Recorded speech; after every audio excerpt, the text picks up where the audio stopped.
Flamio Hotman, the full trailer for Netflix Avatar The Last Airbender just dropped, and I'm going to break down everything you need to know from that trailer, things you might already know, and maybe a few things you might have missed. Firstly, let me just be completely honest with you. I've watched the trailer like 50 times already, and I have to hold back my tears every time I watch it. It was just so epic, and in truth, it felt like it was literally bringing my childhood back to life in a way that I'd always imagined. So like you, this is all coming from a massive Avatar The Last Airbender fan. So let's get into it, and we'll break it down scene by scene. It starts with a Fire Nation ship sailing across the sea. I'm guessing this is the Fire Nation potentially on the way to attack the Northern Water Tribe, so likely near the end of Season 1. Now do correct me if I'm wrong, but I'm sure that's a lion turtle on the front of the Fire Nation ship there. This could definitely be an Easter egg, or just a subtle nod to the fact that the lion turtles are the ones that gave humans their bending powers.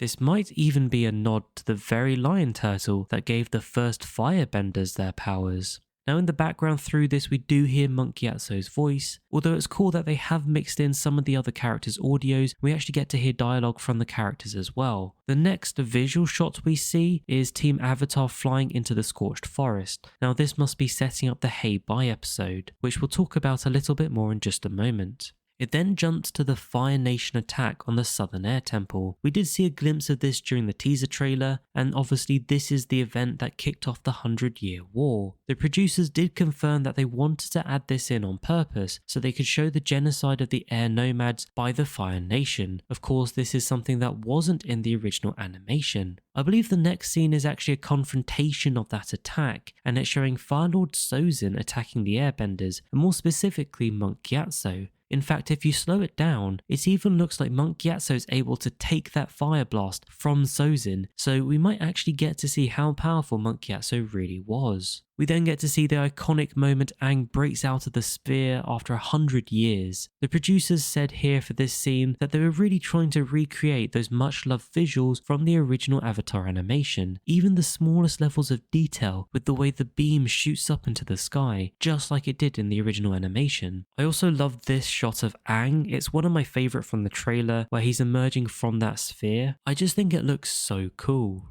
We then head to what I'm guessing is the Fire Nation and Ozai's palace. It jumps inside to show Ozai with what I believe is his general council, possibly discussing news of the return of the Avatar. There is also a 2-second clip of Azula. It's a little shorter than I would have liked, but if we freeze it for a moment you can see it looks like she's in a forest, so that could mean she's maybe chasing down the Avatar, or potentially she's chasing after Zuko. I have no idea why she's firing a bow and arrow when we know she's one of the most ferocious firebenders in the entire universe. Now, it could be she's pretending to be a non-airbender to get close to Team Avatar, which for sure would be quite a unique twist. Remember, they did say Azula will feature more in Season 1 of the live action than she did in the animation. After that, it's a brief scene of Team Avatar meeting someone before an explosion behind them. I'm not quite sure where this is, but it looks like it could be that village that Hey Bye is tormenting. After that, it leads to a very cool scene, which I think is mainly cool because you get to see ostrich horses, which I didn't think we would actually see in Season 1 of Netflix series, just mainly because it's normally more associated with Season 2, and in particular around that Zuko alone episode.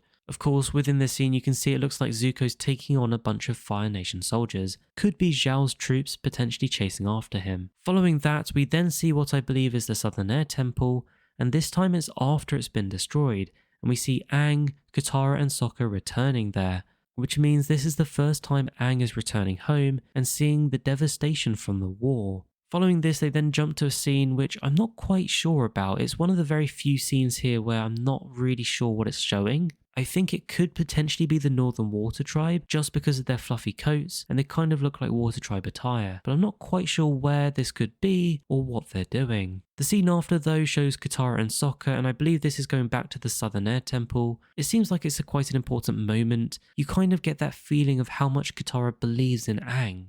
Following that, we then move into an aerial view which is showing Kyoshi Island. It's very similar to the one that we saw in the teaser trailer. If you look closely, you can see the statue of Kyoshi in the background. I really like this next scene though, because Aang brings out the air scooter. What you might have forgotten is that this is actually a classic running joke that plays through the title sequence of the original animation. The producers even confirmed that they intentionally put this in as a tribute to that very moment from the original animation.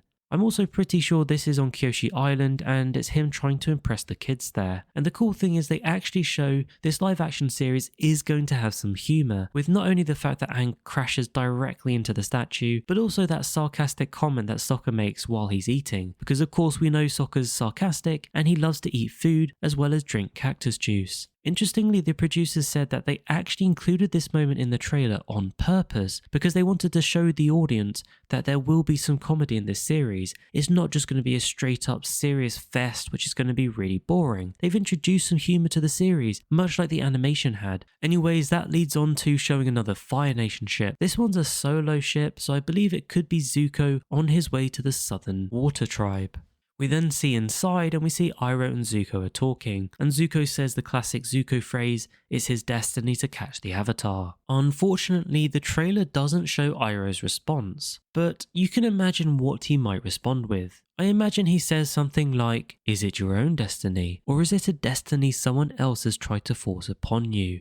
Obviously, that would be a huge Easter egg for the Lake Laogai episode from Avatar Season 2, which we know Zuko and Iroh had pretty much the same conversation. Now, the producers did say that Season 1 of the live-action series does spend a lot more time with the Fire Nation than the original animation did, which I think is a great thing because they do have lots of rich and deep Fire Nation characters, which, to be fair, the first season of the animation didn't really explore that well. Oh yeah, and the producers did also acknowledge the importance between the relationship between Zuko and Iroh. And that then leads to this side-by-side shot of the two of them, which we did see in the teaser trailer, but this time we get to see Iroh firebending, and I think it looks really awesome. You can see the power but also the control which you know Iroh has in his firebending. Now for this one, the producers did say that the bending looks different based on who's doing it, which does make sense because if you think about it, people probably do have slightly different bending with slightly different bending forms, very much like martial arts in itself. Oh yeah, and by the way, if you go back and watch the trailer and turn up the volume and listen very carefully when Iroh's firebending, you can even hear the sound of a dragon. And of course he was known as the Dragon of the West. And that's something the producers also confirmed. They said not only visually will the firebending look different based on who's doing it, but also the sound will be different. So that's a cool little Easter egg there for Iroh, that dragon sound acknowledging that he's the Dragon of the West.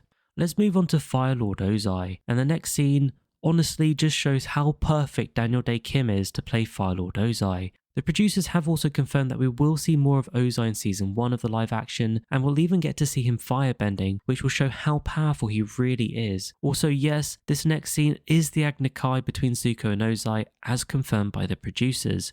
Following that, we do get a bit of a sadder moment between Aang and Appa. We know Aang and Appa have a very special relationship. The animation did a very good job showing that. The live action movie did a very bad job of showing that. But it looks like the Netflix live action series has potentially found a nice balance for that. And this is kind of our first look at Momo in the full trailer. We saw him in the teaser trailer, but this is his first main appearance in the full trailer. Personally, I think Appa looks slightly better than Momo, but both were digitally created, and Momo does look very cute to be fair. Now moving on, we get the introduction of June and her Shirashu Nyla. In all honesty, I didn't even realise that was Arden Cho when I first saw it. It just looks like June to me, and of course Nyla is looking as fierce as ever. Now I'm not sure about the next scene. It might be the Blue Spirit episode, it's kind of hard to tell. We do see Aang on the glider, and he's flying towards a populated area, but it's kind of hard to see what that is. If you've got an idea of what scene this is, then let me know in the comments down below. After that, we then get to see Hey Bai, in his angry form of course, not his cute cuddly teddy bear form. Now I didn't think they would go quite as ferocious as this with the look of Hey Bai, but to be fair, he does look really menacing, and I guess that's kind of what you would want from Hey Bai when he's in this form. Following that, we get a quick look at Aang doing some airbending. Again, I'm not quite sure where this one is or particularly what he's doing, but if you have an idea on this one, again, let me know in the comments where you think this could be and who you think he's airbending against. Following that, it then jumps back to Kyoshi Village. Here we get to see Zhao turn up. Of course, we didn't see Zhao in the original animation, at least not during the Kyoshi Warriors episode, so I'm assuming this is going to be a big change from the original. It looks like Zhao will be the one to attack Kyoshi Island and potentially try to capture the Avatar. We do see a new character Yukari here though. She's the mayor of Kyoshi Island and of course Suki's mother. You do get to see the Kyoshi Warriors behind her as well. Now remember how I said all the firebending looks different and sounds different? Here you can see Zhao's firebending with the fireball is very much different to the way that Iroh was projecting his firebending. It is so awesome to see Sokka and Suki fighting side by side, although one thing I did notice is that Sokka isn't in his Kyoshi gear and makeup. I wonder if that just means he'll train with Suki, but potentially stay in his Water Tribe outfit. Now the next scene after that's another interesting one. It shows Teo gliding in the air, with Aang following behind, but they're not in the Northern Air Temple, they're in a Marshu. So that potentially means that we won't be getting a Northern Air Temple episode. Instead, the two key characters from that episode in the animation, which are Teo and his father the Mechanist, look like they're going to show up in the Omashu episode. It could even be that the Mechanist is the one that's responsible for Omashu's delivery system, and the story writers and producers have maybe just tweaked the lore there for Avatar The Last Airbender, and just integrate Teo and the Mechanist into Omashu. Following that, there's a scene in a cave. It kind of looks like this could be the moment that Aang has just freed everyone after he befriends Hei Bai. Following that, we then move into the Blue Spirit episode. I liked pretty much everything that I've seen in this trailer, apart from one thing, the Blue Spirit mask. I'm not saying I hate it, I'm just not sure about it. It looks a little bit plasticky, and I feel like it should feel more authentic, perhaps looking a bit more like a wooden type mask, something that's perhaps a bit more of a traditional Chinese or Asian mask, rather than something here that looks a little bit more like a plastic mask. The next part after that I believe is on Zuko's ship. After Aang has been captured by Zuko in episode 1, you kind of see Sokka and Katara arrive on Appa, just like in the animation, and I believe there's going to be a bit of a scuffle, and Team Avatar will be able to escape on Appa, leaving Zuko stranded behind. It then jumps onto a bunch of fast bending fight scenes.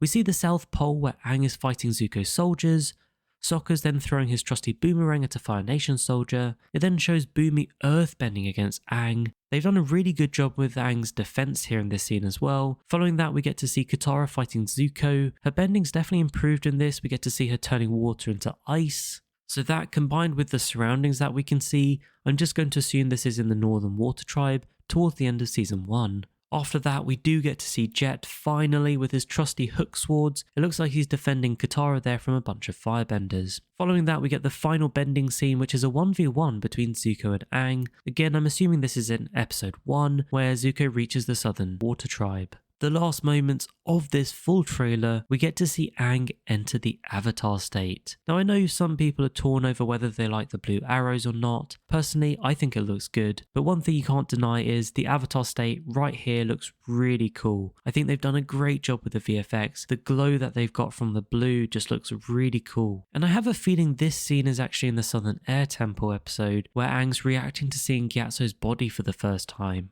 One thing you might want to know though is that the producers have said in the live action series we're going to see Aang go into the Avatar state much less in the live action than he did in the original animation. Aside from that, the only other thing I can say is that the music sounded great. Unfortunately, I can't play any of it because of copyright, but if you go back and listen to it in the trailer, honestly, I think it's spot on. They've done a great job with that. And there you have it. There's the full breakdown of every scene in the full trailer for Netflix Avatar The Last Airbender. So now you've seen it all, I hope you are as hyped as I am. Don't forget to like and subscribe. I've got so many more awesome videos coming your way for Avatar The Last Airbender. For now though, thank you for watching and I'll catch you later.